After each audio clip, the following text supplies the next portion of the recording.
बेलायती सेनाको सबैभन्दा विशिष्ट पदक भिक्टोरिया क्रस भिसी पाउने पहिलो गोर्खा सैनिक कुलवीर थापाको शालिग अनावरण गरिएको छ। शनिबार एक समारोहबीच अल्डरसटको प्रिन्सेस गार्डनमा भिसी थापाको शालिग अनावरण गरिएको हो।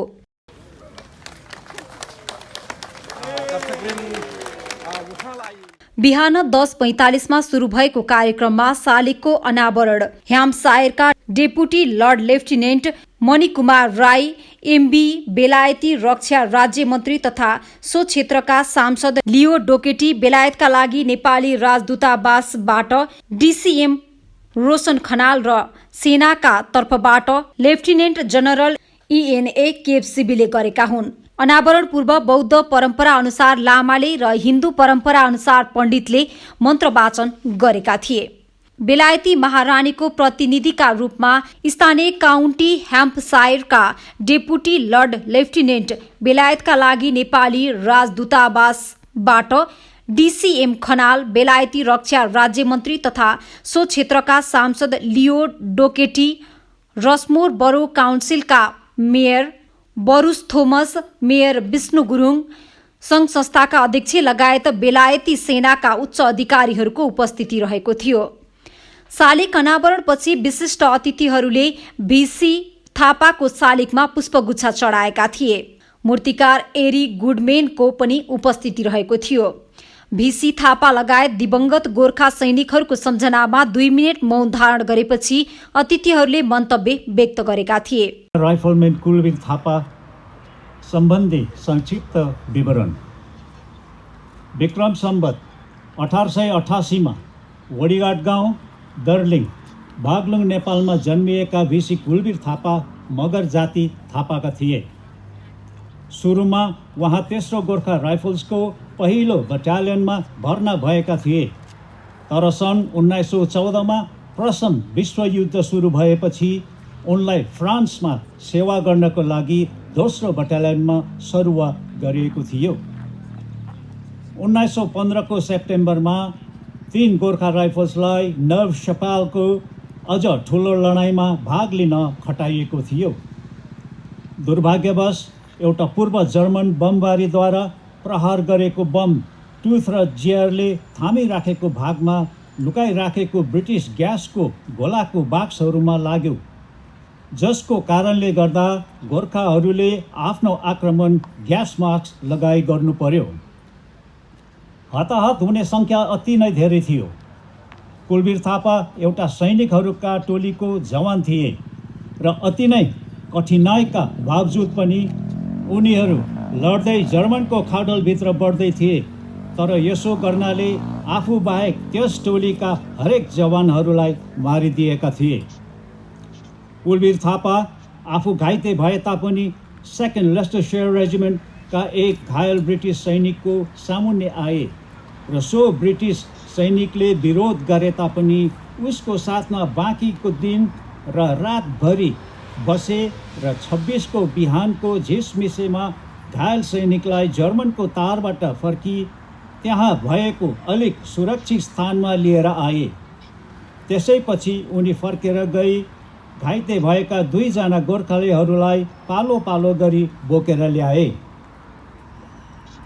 अन्तिममा फेरि एक पटक दिनको उज्यालो समयमा फर्की प्रारम्भिक घायल ब्रिटिस सैनिकलाई ब्रिटिस लाइनको पूर्ण सुरक्षित ठाउँमा ल्याए। यो अन्तिम यात्रामा धेरै जसो समयमा उनी शत्रुहरूको गोलीको फायरमा परिरहेको थियो र भनाइ छ कि एक समयमा कुलवीर थापाको बहादुरीदेखि जर्मनको गोलीको फायर रोकेर त्यसको बदलीमा उनीहरूले ताली मारेका थिए। यो अत्यन्तै साहसिक कार्यको लागि कुलवीर थापालाई तुरुन्तै भिक्टोरिया क्रसको लागि सिफारिस गरेका थिए, जुन पदक प्राप्तिको लागि भारतीय सैनिकहरूलाई 4 वर्ष पहिला मात्र योग्य हुने व्यवस्था गरिएको थियो। गरिएको सिफारिस स्वीकार भएपछि कुलवीर थापा भिसी प्राप्त गर्नेमा पहिलो गोर्खा सैनिक भएका थिए। कुलवीर थापा आफ्नो घाइतेपनबाट निको भई हवलदार अथवा सार्जेन्ट पदमा बढुवा भए। उनीहरूले केही पछि 1915 मा फ्रान्स छोडेपछि उनी आफ्नो रेजिमेन्टसँगै इजिप्ट गए र युद्ध अन्त्य भएपछि भारतमा फर्के। सेवानिवृत्तिपछि आफ्नो पेन्सन प्राप्त गरे र नेपालको आफ्नै घरमा 3 अक्टोबर 1956मा 68 वर्षको उमेरमा उहाँको देहान्त भयो। धन्यवाद।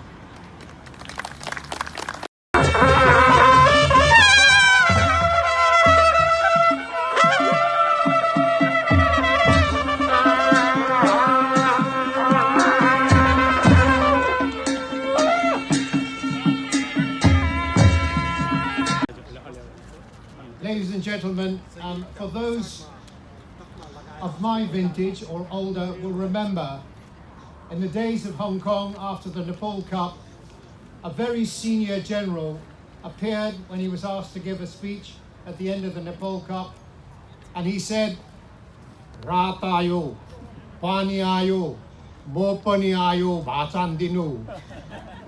Basically translated, that means the night has come, the rain has come, and I have come to give my speech. Luckily, so far, the rain has held off, and I hope it will continue to do so. It's a great honor to be here today, not only in my role as Deputy Lord Lieutenant of Hampshire, but also as an ex-Gurkha officer and a Nepali. The Lord Lieutenant of Hampshire sends his regrets and wishes you all the best for today. I would like to thank the chairman of the Greater Rushmore Memorial Project, Mr. Ramdan Rai, for his leadership. The committee, who have worked for over 3.5 years to make this a success that it has been. I would also like to thank all the donors who've allowed the committee to fulfill their dreams. And last but not least, I'd like to thank Amy for her hard work, for the dedication that she's put in,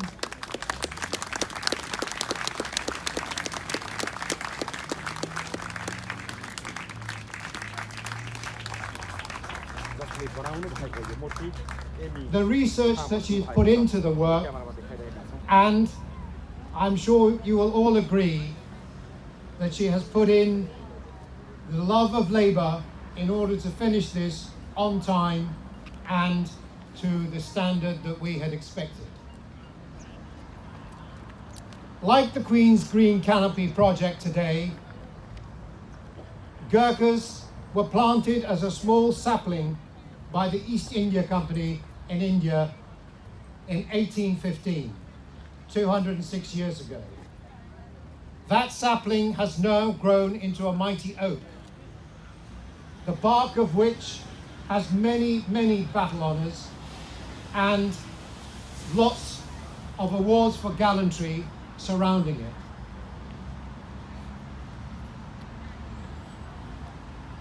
In the 206 years that the Brigade of Gurkhas has been in existence, we have won 26 Victoria Crosses, 13 British and 13 Gurkhas.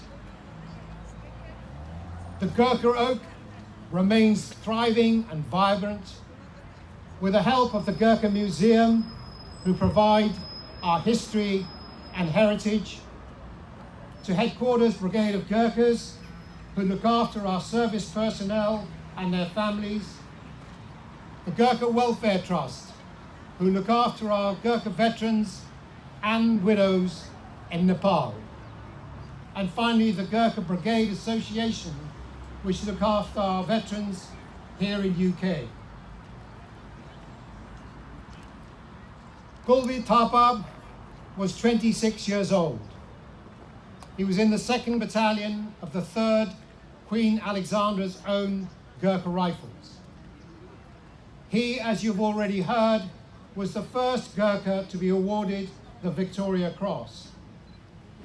His act of selfless bravery in northern France in rescuing 3 of his comrades, 2 Gurkhas and 1 British, whilst he himself was wounded, is a testament to the bravery of Gurkhas and the name bravest of the brave. There can be no better exemplar of Gurkha soldier than Kulbir Thapa. This statue will not only commemorate him, but also those that went before him and those that have followed after. I would like to thank the leader, the chief executive and mayor of Rushmore Borough Council. Was born in Wadi Gadgaon, Darling Baglung in Nepal around 1888. He was a Thapa from the Mughal ethnic group in Nepal. He was originally enlisted with the 1st Battalion of the 3rd Gurkha Rifles, but was transferred to the 2nd Battalion for service in France after the outbreak of the First World War in 1914. In September 1915, 3rd Gurkha Rifles had been tasked with taking part in the larger Battle of Neuve-Chapelle. A prior German bombardment had unfortunately hit a cache of British gas shells in the section of line held by the 2nd Battalion of 3rd Gurkha Rifles, and so the Gurkhas had to carry out their attacks in gas masks. Casualties were heavy. Kulbir was part of a group of soldiers who had fought their way into a German trench despite the odds, but in doing so, every other member of the group had been killed, save himself. Kulbir Thapa, though wounded himself, came across a wounded British soldier of the 2nd Leicestershire Regiment and, against the protestations of the British soldier, stayed with the man for the rest of the day and following night. On the morning of the 26th, under the cover of mist, Kulbir carried the wounded man back out through the German wire and brought him to comparative safety. He then returned and carried out 2 wounded Gurkhas, one after the other. Greater Rushmoor Nepali कम्युनिटीको संरचनामा भएको कार्यक्रम सफल भएको भन्दै deputy lord lieutenant राईले समाजका अध्यक्ष रामधन राई, गोर्खा मेमोरियल प्रोजेक्टका अध्यक्ष मेजर खिम प्रसाद गौचन र कार्यसमितिका पदाधिकारीहरू र सम्पूर्ण डोनरहरूलाई धन्यवाद दिए। प्रोजेक्टका लागि 1,80,000 पाउन्ड उठेको र मूर्तिका लागि मात्र 75,000 पाउन्ड खर्च लागेको प्रोजेक्टका कोषाध्यक्ष टोप पालीले बताए।